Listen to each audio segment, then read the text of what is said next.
Hi, I'm Bob Schrupp, physical therapist. Brad Heineck, physical therapist. Together we are the most famous physical therapists on the internet. In our opinion, of course, Bob. Hey, wake up.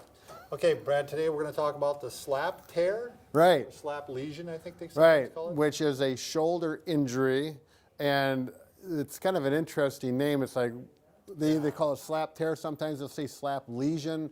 Lesion just means it's a very broad term for an injury of some sort. Sure. Okay, and we're looking at the. What does slap stand for? Brad? Let's go through it right now. Do you want to hold this up? Yep, let's take a look at that. Lonnie, can you see that? How's that coming in? Lonnie's not answering.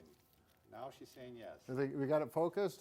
Okay, Okay, slap. we got slap tear, and the S stands for superior, Just on the upper part. the upper part of the joint. Labral, we're talking about the labrum, which we're going to show in just a little bit. show That's you, the part that actually gets tore in this particular instance. And anterior, medical terminology for meaning front. the front.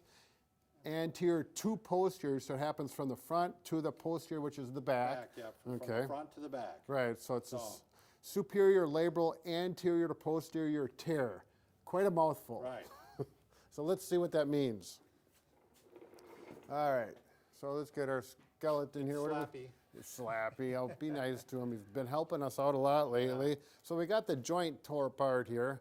Not tore apart, but dislocated, so to speak. Basically, the shoulder's a ball and a socket. Right. It's a very shallow socket. Yes. And that's why you can do this so easily, but it's a little unstable. And one thing that helps stabilize a socket is the labrum. And I've just made one out of blue pipe cleaner here. So you can see it's right around here, and the shoulder joint, the ball fits right in there, and you can see it helps keep it in there. Helps to keep it in place. Right. Exactly. There's some other functions, but we're not going to get that detailed into it. But so if we got a tear here, it's going to be superior. That means the top of it, okay? And then it's going to be anterior. So it's and the injury is from anterior to posterior, somewhere across here. It's really not that important, you know that. Right. But it gives you an idea why they call it the slap lesion. And now what happens is typically it's a surgery. They'll go in there and they'll staple or secure that labrum. It's a cartilage type material. It's not blue. It's more of that whitish, tannish color. And they'll staple it. They'll secure it however they want to. You can find out from your surgeon. And then after that, it's in your sling typically for 3 to 4 weeks. The surgery is usually one day. You're in for a few hours and out. You might be over one night, typically not. And 6 to 12 week rehab.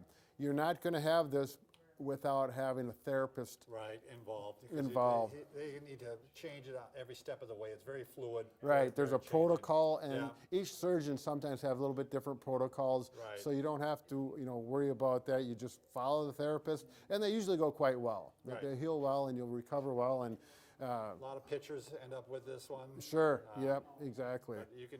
A lot of people, even lay people, can injure the labrum. Sure, So- yep, and get it fixed up. They're nice surgeries and typically go well, like I said, but I wish we could fix a broken heart as well as they could fix we one could of. reach in there and fix it. Yeah, well, we're working on that. All right, so thanks a lot. just with some of our sense of humor.